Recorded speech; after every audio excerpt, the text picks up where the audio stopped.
Oi, pessoal. Aqui estão alguns alimentos coringas da minha geladeira: repolho, cenoura, chuchu, beterraba e tinha espiga de milho, mas acabou.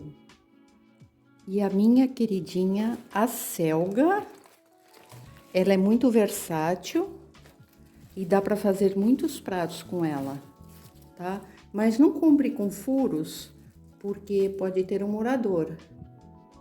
É por isso que eles são coringas. Eles resistem ao tempo e me dão economia. E aí, qual é o coringa que não pode faltar para você? Tchau!